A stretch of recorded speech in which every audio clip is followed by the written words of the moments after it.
So when I think of stand-up comedians, I think of two of the funniest ever, Robin Williams and Kathy Buckley.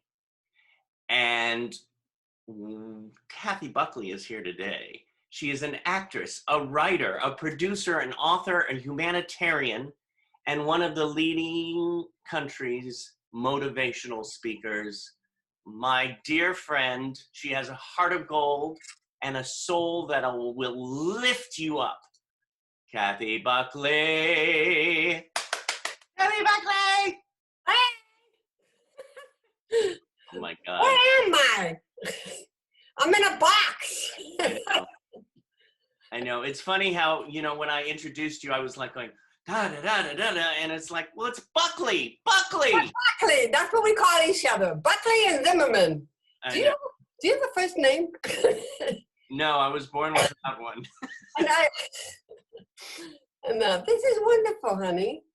Well, thank you. I mean, what? Thank you for the lovely introduction. I mean, it's nice that people lie for me periodically. Oh my thank you.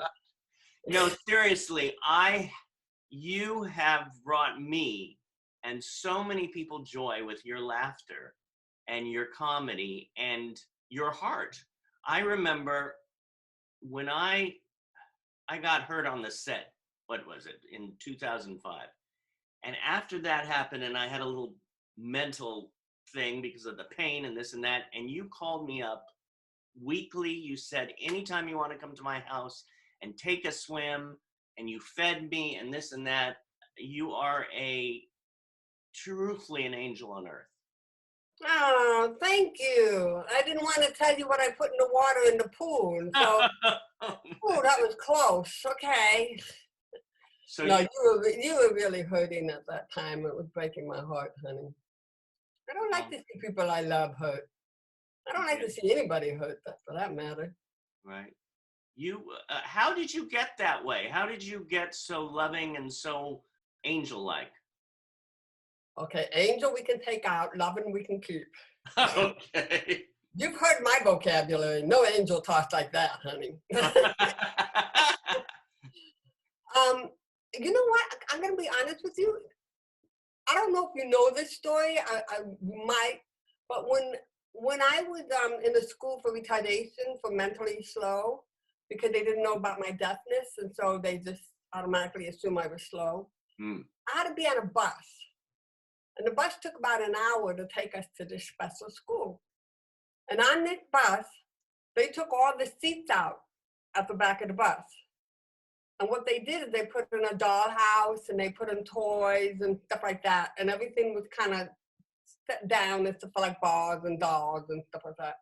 So that when the kids got on the bus, you go to the back of the bus and, you know, keep yourself occupied. Yeah. You know, apparently they didn't give a crap about us because they just throw us to the back of the bus with a bunch of toys, and if we crash, we fly.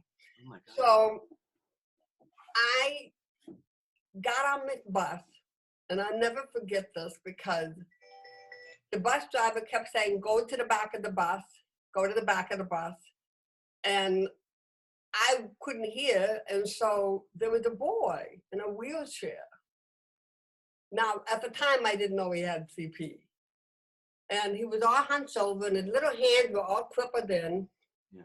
And I went to the back of the bus. I had to walk past him, and I went to the back of the bus, and I turned around, and I was wondering when he's coming to the back. So this went on a couple of days, and then I'm like, I don't understand why he's not coming back there. And so I got a hold of like a little ball and an airplane, and I took it down. I went down to the seats, and I gave it to him. I went to give it to him, but he couldn't hold on to anything. So finally, I took his fingers, and I pried them open, and I put the airplane right in the palm of his hands, and the hands just went crunch. And I'm like, now I feel bad for the airplane. But what he did is that he was like this. I gave him the airplane. He lifted his head really slowly so I could see his face, and I kissed his cheek. And he gave me this crooked smile, and I just thought that smile was the greatest thing in the whole wide world. You know, it was just like, wow, this is cool.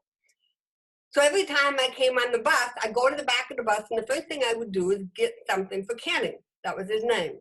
So I get something for Kenny, and I would pry his hands open, put it in his hand, whatever it was, and then I'd wait for him to lift his head, and when he lifts his head, I'd kiss his cheek, and he gave me his crooked smile. I didn't understand. I didn't have language at the time, and so one day I went to get off the bus, and my mom was yelling and screaming at me, "You don't touch that boy, you leave that boy alone, you just don't do that." But I didn't understand why. Yeah. Apparently the bus driver was telling my mom that I was kissing this boy.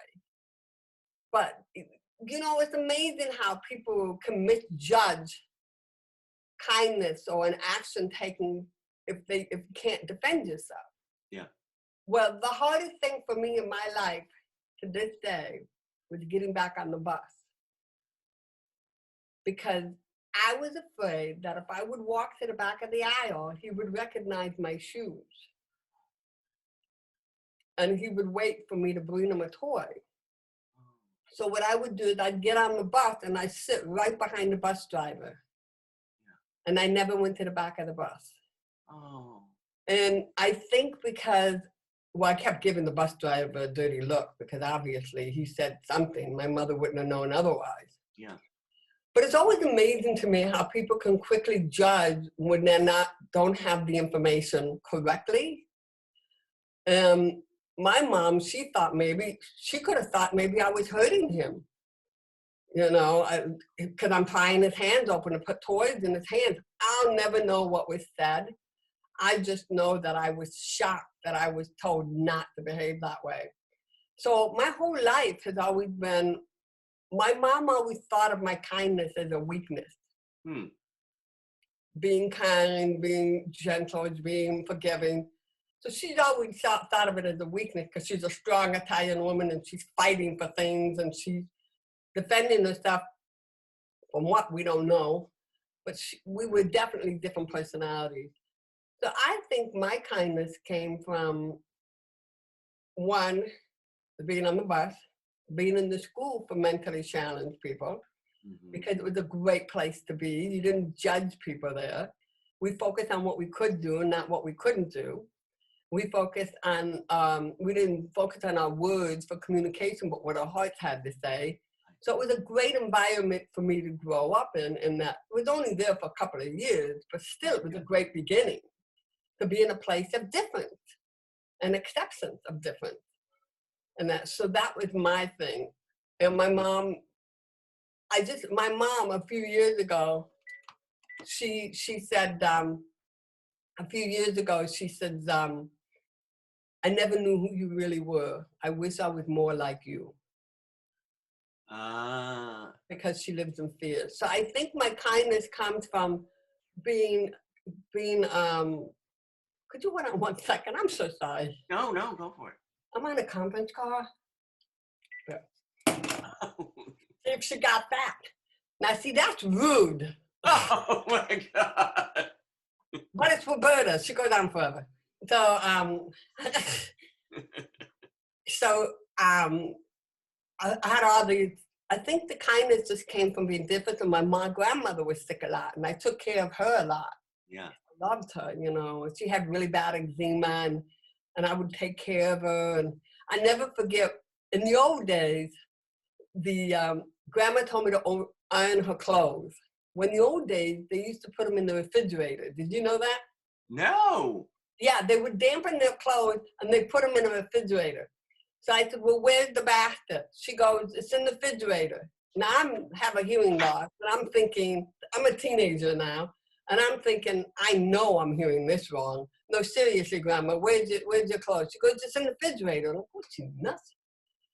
And sure enough, there were all these clothes rolled up in a plastic bag. I took them out. Back then, they ironed the underwear, the bras. Bras are funny because they were pointed, so I just stick the iron in it and swish it all the way around. Oh my God. And so, yeah, it was just, I don't think there's anything better in life than when you're helping somebody else. Yeah. Because depression is just a big thing out there these days. It's so easily used. Right. And it's usually, I think of depression as self-focus. When you're focusing on yourself and your sadness, and you know, so many people get depressed because of their wants. But if they stop and take a look, they will see that their needs are already provided for. Right. So people don't tend to do the gratitude thing. So depression is just a big thing out there. My mom, I mean, she had it her whole life. Yeah. And so we all go through our challenges. But a challenge is nothing more than an opportunity to learn from. Yeah. See what your strength really is and where you grow. So I'm just not a nice person. I'm a No, oh my God. I know I haven't heard that story before. I was wondering if you did or not. I haven't. And it's so interesting when you were telling me about your mother, I was going, God, she is in so much fear. And then you brought that up. And I think that is one of the issues of what's going on today is there's so many people in fear of love. They're afraid of love and living. Yes. They are, because if you're looking for something for yourself all the time, then you never see. My mom did something. The great thing about my mom, and I love this, that I get to love her unconditionally. I never asked her to do something, love me. She's not capable of it. I had to learn that. I had to take the label mom off of her. And when I took the label mom off, I took the label mom, I took the label daughter, sister, whatever her labels that she wore throughout life. But once I took all the labels off of her, I thought, oh my God, I found the scaredest little girl on this planet who never loved herself. She never even liked herself. So her wall that she put up was a wall of showing, she didn't want people to know she wasn't educated. She had to leave in 8th grade to go provide for her families, you know, to provide for her brothers and sisters. So she never really had the confidence or self-esteem. So she used her mouth to keep everybody at arm's length so you wouldn't find the deep, dark secret of her pain. Yeah. Well, what about now? If your parents are that way, how did you get away from that? How did you find the love? Sometimes sometimes I think you're born with it or something. I don't know, but sometimes you watch what you don't want to be. Yeah. You know, I didn't want to live that sad life. I didn't want to be angry all the time. And I have to be honest with you. I picked up my mother's vocabulary growing up. Yeah. And it was never comfortable with me. It didn't fit me like a glove, you know? It was like, well, why am I angry about this? It just happened. Why do I have to defend myself? It's just what happened, you know? Right. And my heart goes out to her because now she's in a place for memory care. And it's sad that when she gets fearful, it takes me quite a while to calm her down, but I'm ever so blessed that I can, and I'm grateful that I can love her. And it's really cute because nowadays when I call her, it's just like, because I call her 5-6 times a day. I don't want her to feel alone on the journey. I want her to know that she's loved. And it's cute because she'll say, well, thank you for your phone calls. I don't know what I would do without them. Right. And then she'll hear this, I love you very, very much, Kathy. And there was a time when she would never even say that. You know, so it took her a long time to trust and believe that I loved her unconditionally. Mm. So sometimes you just don't give up. That's all. Yeah. Yeah. I'm not talking stalking people, okay? Right. You know, you always say I'm blessed, and you have mastered the art of shifting perspectives. One thing that you said earlier, you said you were in a school for mental retardation. And that word now, the quote, R word, is like, oh, what did she say? I know. Well, that was the word that was used when I was growing up. But right. if you listen to me, I also said mentally slow. Yeah, yeah. Because I caught myself, but it's just a habit from old. But that's what it used to be. Yeah. That's what, and yeah, and at times it changed. I can't keep up with the game changing of everything. I know. You know, I mean, the vocabulary every week is something that, are you deaf? No. Are you hard of hearing? No. Are you hearing impaired? No. What are you? I'm Kathy. Well, and that's what comes from you too, is whenever I think of no labels, I think of Kathy Buckley. I think of Buckley, because that's your label, no labels. Yeah, no limits, no labels. Yeah. Why do we have to label ourselves? I mean, why do we have to put limitations? People don't understand the power of words and how it affects people and the outcome and how they look at themselves and others. You got to be careful with the words you choose to use with people. Exactly, exactly. I was thinking about something that happened on Facebook the other day, and somebody put up something very nasty towards somebody else for no reason, and it hurt their feelings. And I was going, wait a minute, we don't do this. We don't need this anger, this hatred. Shift it. It's just a little shift to the thing of positivity and love. Yeah, and it can be. But you know what? I think some people are so hurt and they feel so broken. But if you feel that way, go out and contribute. Give out your time. Because once you give to somebody else, it lifts your spirit. It lifts your spirit. It gives you significance. It makes you feel good about yourself. Yeah. You know, I always say, you know, how people gossip. People are gossip. I don't like judgment. I don't like people judging somebody, assuming that's who they are. Yeah. Well, it's like even having a hearing loss. It's automatic, like in the entertainment industry. I have a hearing loss. And the only place that they would take me out for audition is for deaf signing roles.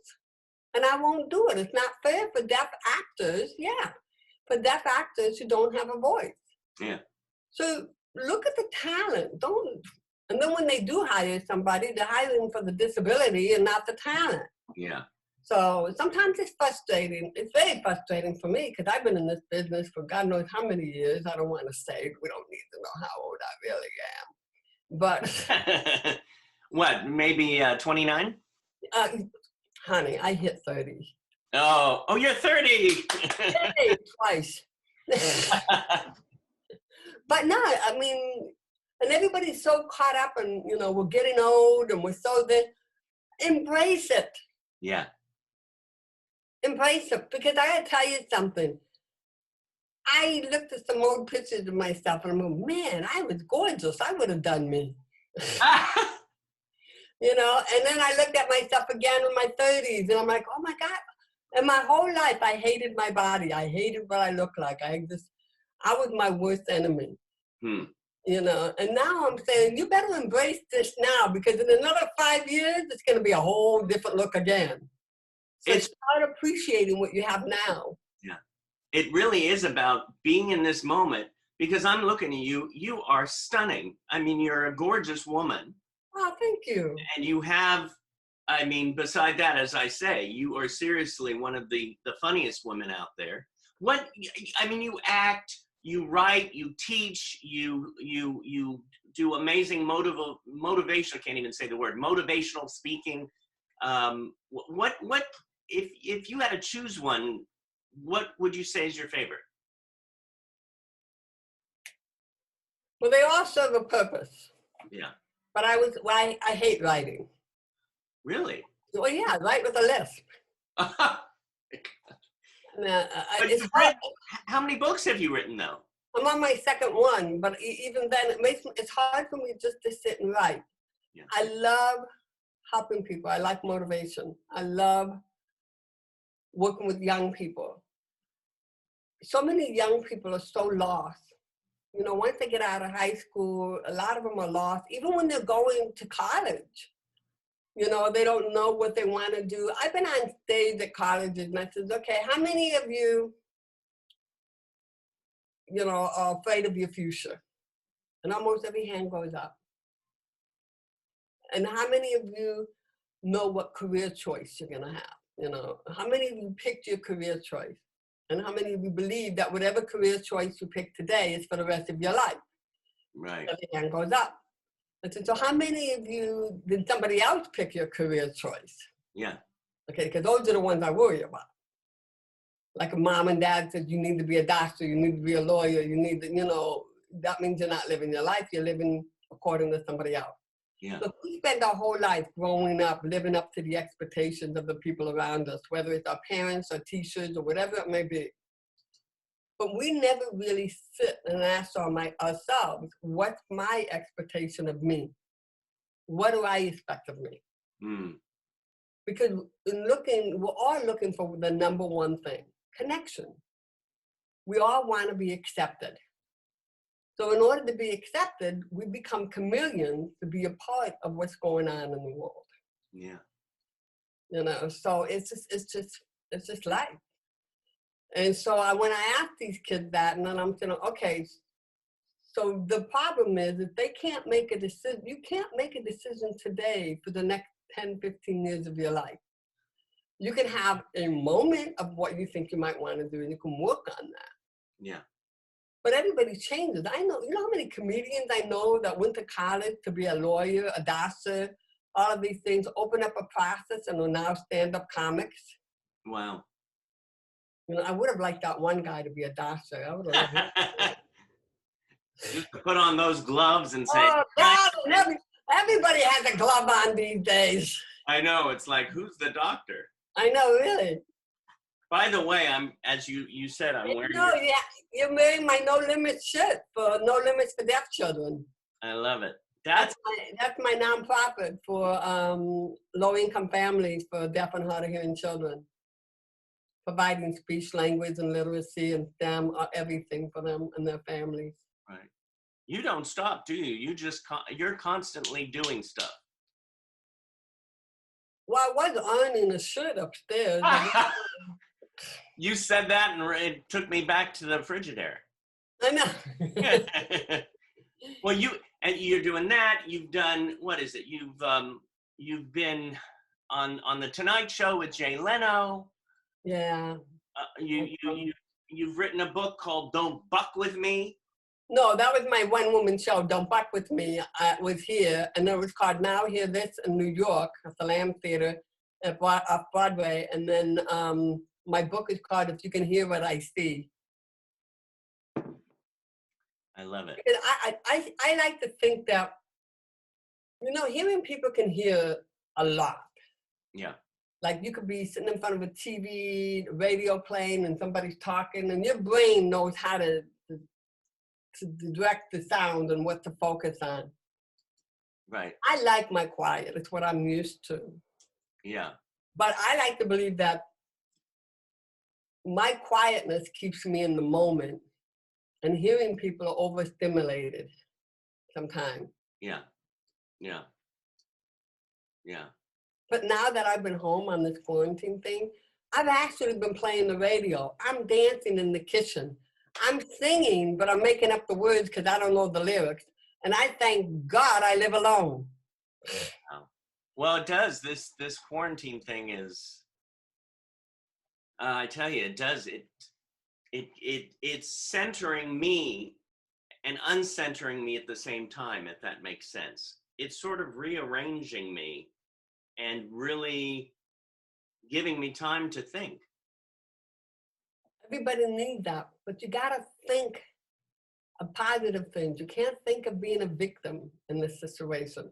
Right. Everybody's going through it, you know, everyone. So it's an opportunity to relearn, reinvent, recreate yourself.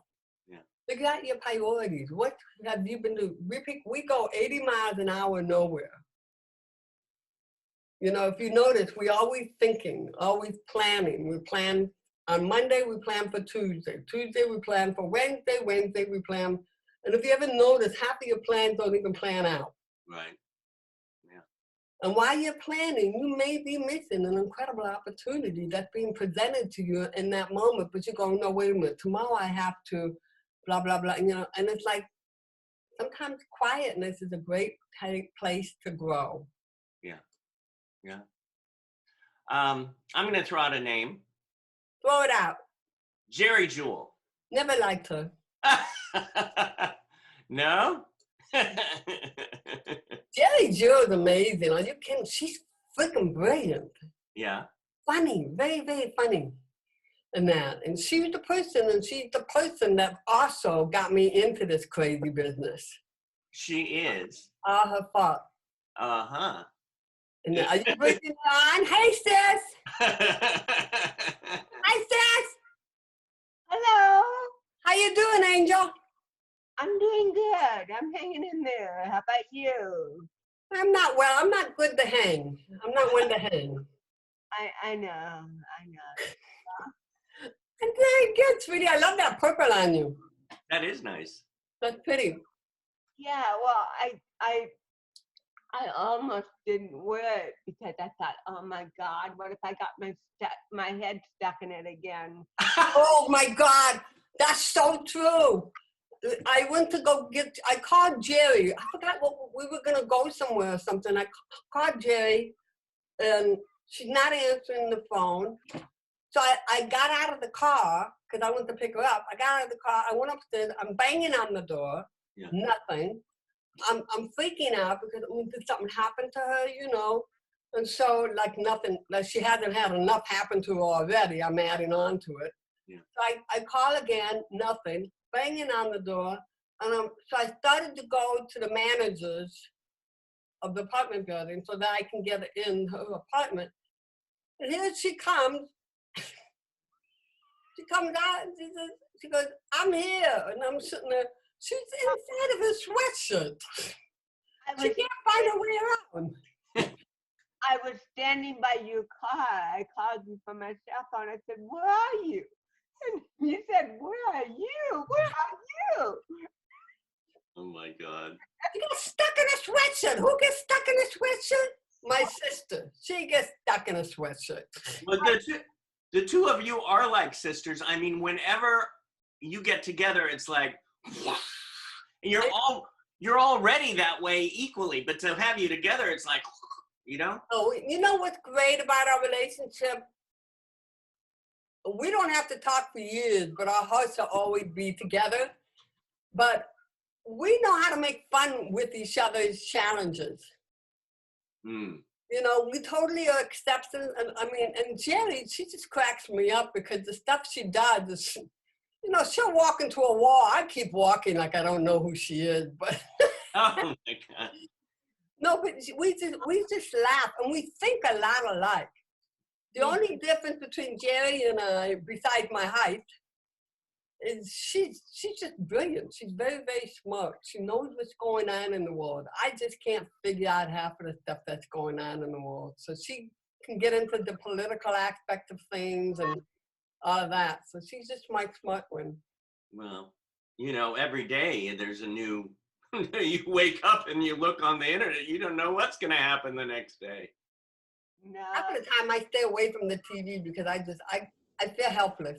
I feel helpless with ignorance. Yeah. Well, I turn on the TV, I watch the news maybe 30 minutes a day, and then I turn on my meditation music and zen out. So I keep up with it, but I focus on moving forward and making the world a better place. You have to make your world a better, my thing is you make your world a better place and let people come into your world, because if I go out there, it's crazy. Well, you've made a lot of people have the world be having a better place, especially with all your no limits and all the love that you give to others, and it's just amazing. It's amazing to have. What's with all these people coming online? Well, we have you know, some of your lovely students coming on to say hello. How you doing, sweetheart? Hi, sweetie. I'm good. Hi. Hey. Wake up, hi. Hi, Kathy. I love you, sweetheart. How you doing? I'm doing good. Oh my God, there's Lana. Hi, sweetheart. These are my babies.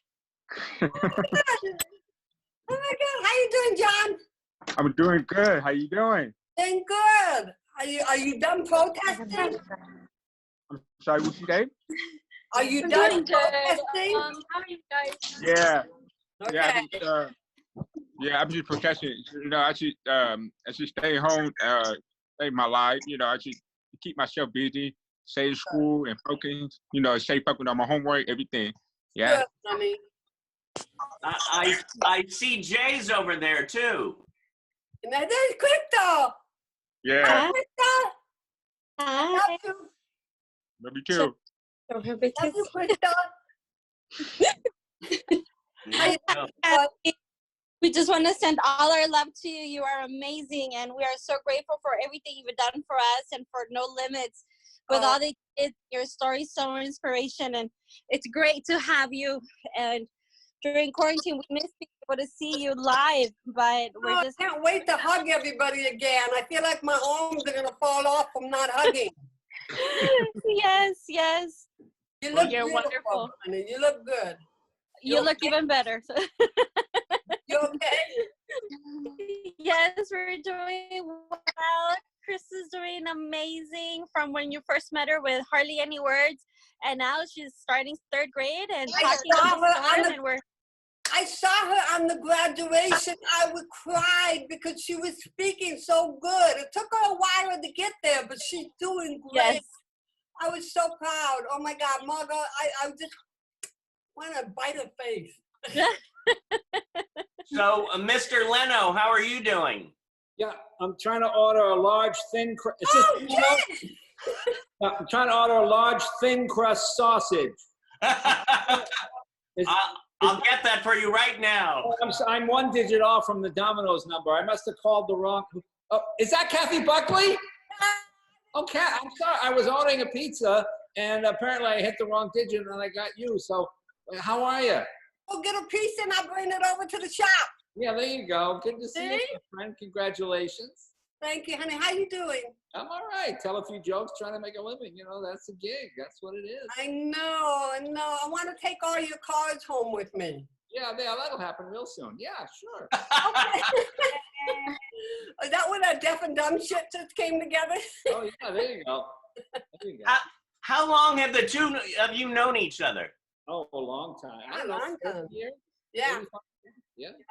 30-some years. Yeah. Yeah. Getting old. How do you like all the gray? Yeah, I know. Well, hey, welcome to the club. Yeah. Yeah. I met You got that nice white hair. Hey, Jerry. I met you in 1979. Jay. Jay, do you remember Jerry Jewell? Oh my gosh. Hey, Jerry, how are you? I'm sorry. In the purple. I do remember. Yes. How you been? Oh gosh. I guess it is 79. That was at the Comedy Store, right? Yep, that's where we met. That's right. Yeah. Oh yeah, that is. I see it now. I'm sorry. I wasn't putting 2 and 2 together. Good to see you. She cut her hair. She looks like my little brother now. Well, it's that COVID look. Yeah. And I'm sitting down, I'm not walking, so you wouldn't recognize me without that walk. Okay. It's great to Life is good. Life is good. And Buckley, you sure make it beautiful for everyone.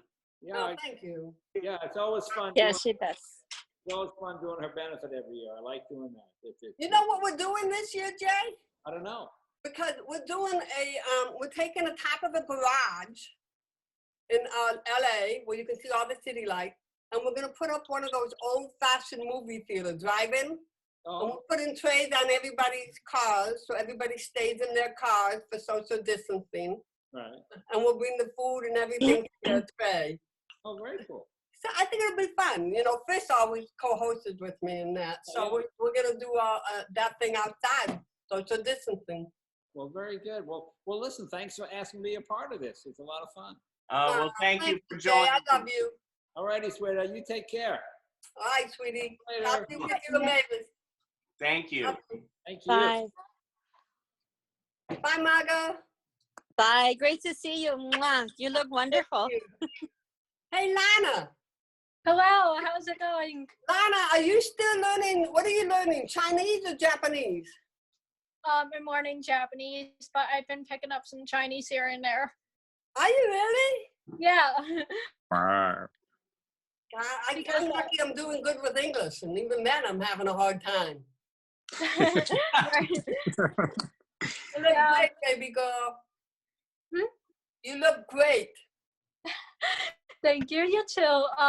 You've been a role model for me for so many years, and I'm so glad that I learned so much from you just advocating for deaf children's rights. You coming up to No Limits Plays, to say your little speech. You're so funny. You just lighten up the mood. I love being around you so much. I love you more. I'm so proud of who you are. But you know what, Lana? When you were little, you were so stubborn. But when you were really little in that, and you had no language at that time, I knew then that you were just really smart. God gave you a great brain. You're always smart. I'm so proud of you, honey. Thank you so much. Thank you. Hey, Jacob, what are you up to? I just came in and I was about to say that I miss you and I love you. miss you. I hope I see you again soon at No Limits. Do you know there's a big dog behind you? There's this big dog. It looks like it's gonna eat you. Oh, look at that. Oh, how cute. What is the dog with? Is this your dog? Nah, I found these dogs. My sister found this picture. Oh, how funny. That's awesome, Jacob. Well, I love you very much, and I miss you a lot, sweetheart. And I'm very proud of you. I saw your graduation. You were awesome. Thank you. You're just doing so great. I want to go home and I'll go out and hug everybody. Who did this? Who set this up? I love you, Kathy. Love you guys. I gotta go. I love you, and you're always gonna be my soul sister. Always. Always, sis. Always be there for you. I love you with all my heart. By the way, Jerry. Yeah? I saw the video that you sent me. Oh, the cat?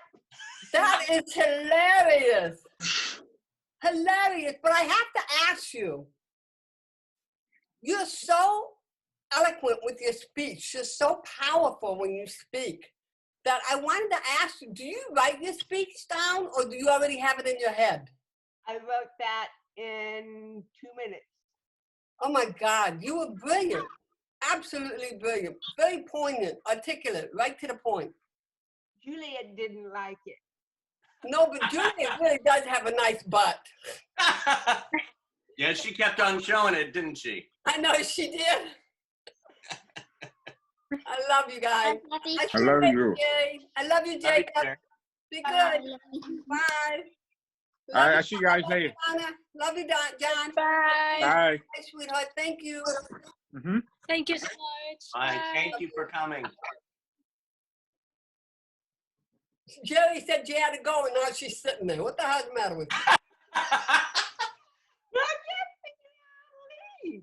That's okay. No, you can stay with us always. We're stuck in this box. I love it. I know. I'm starving. I gotta go. I gotta go eat. I'm so hungry. Yeah, go get some food. Go shopping. I love you. Love you. Come on. Come on. She cracks me up with the CP. God knows what's going to happen next. I don't know, but I hope How'd you find everybody? Did you I call don't me know. I sent carrier pigeons, hummingbirds. That was sweet of Jay to join us. Wasn't it? And I got to tell you, Lana, the girl with the red hair, Yeah. when she was little, oh my God, she was so stubborn. And she had no language whatsoever. Blah, blah, blah, blah, blah, that kind of stuff. Really? And she now is a teenager and she's teaching her stuff Japanese. Wow. You know, she's amazing. She's so smart. And Jacob, all of them, And they're all hard of hearing or deaf? Or all deaf. Wow. Lana, the redhead, she is profoundly deaf. She has 2 cochlear implants. Crystal, Margot's daughter, she had no language. I tell you what happened with her. The school, because Crystal was too slow in catching up on language, the school sued the mother and saying that the mother has to send her to a signing school for deaf people. And the mother said no. And the funny thing is Margot has a master's in deaf education. The mother, she already knows how to handle the situation. Right. So they won the case. But Crystal is, she just did graduation this weekend, and I cried. I mean, because now she's talking. Her brain is starting to activate. Yeah. See, what happens when you work with low-income families, we don't get these kids till they're 5 years old, and they've had no language for 5 years. So that part of the brain has atrophied, and it slows down the process. So it takes even longer to wake that part of the brain up. It's like an exercise. You got that muscle to strengthen up. So, so I'm just so happy that Crystal is finally starting to have language and speech, and I'm proud of all my kids. And John, he was our first baby. He was our first kid. I remember. Jay Leno, I didn't even know he was deaf. Listen, we all have some kind of hearing or issue, don't we? Oh, we have a lot of selective hearing people. Yeah. And then there's a lot of love, like in this group that you. Oh, thank you for that. That was beautiful. It was nice for me to see my babies. Well, yeah, it's interesting how we don't actually have kids of our own, but in a way we do. We have many. We have many, honey. We just didn't have to get the stretch marks to get them. Well, I don't know. I love you. I love you more because I'm taller. So I have more to give.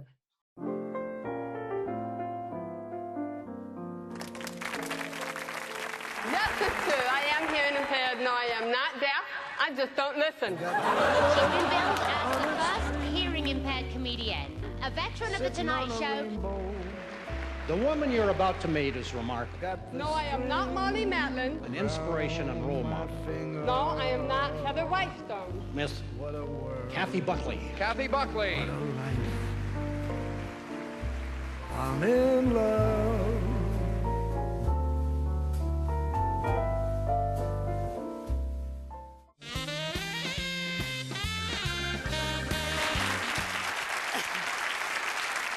Because I was in Iowa, driving the car. I got hungry. Listen to the sign for hungry. Do it more than once, you're horny. Can you do that on PBS?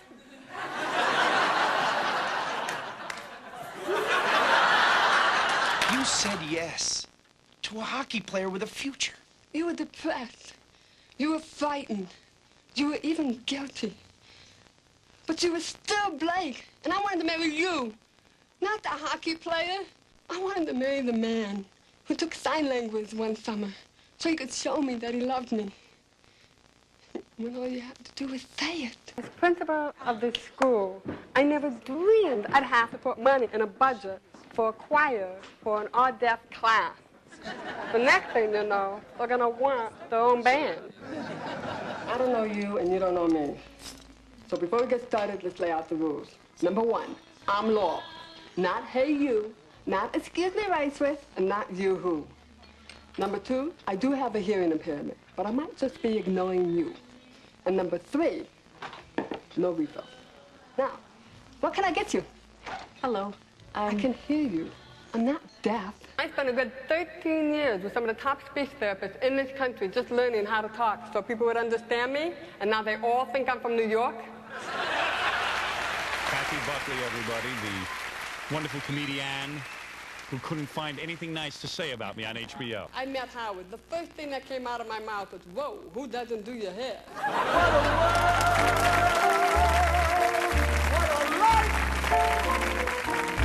I'm in love.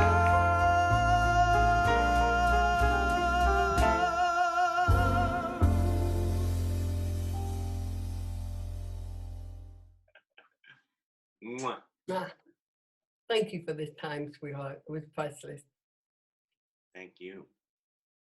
Now, who would be your audience? Who would we be sharing with? This is going to be Performing Arts Studio West, which has over 100 students with disabilities. Then we have Meet the Biz, are all actors coming together, actors with and without disabilities, inclusion. And then it's going to be on YouTube. So it's going to be for anyone who wants to see it. That's awesome. Well, let me just talk to all my people who are actors that will be watching this. Sure. Especially for people with challenges. Don't ever give up on your dream. You never know what tomorrow holds. And then if you have your talent and you're an artist, keep going forward. There are gonna be people who are gonna judge you. There are gonna be people who are gonna put limitations on it, whatever have you. But always show your spirit, because it's your spirit that sells, not your disability. Don't think, oh great, it's a person in a wheelchair. Always study your talent. Keep your craft going, and I wish you all the extremely best in all you choose to do in life. God bless. Ooh, Buckley. Zimmerman.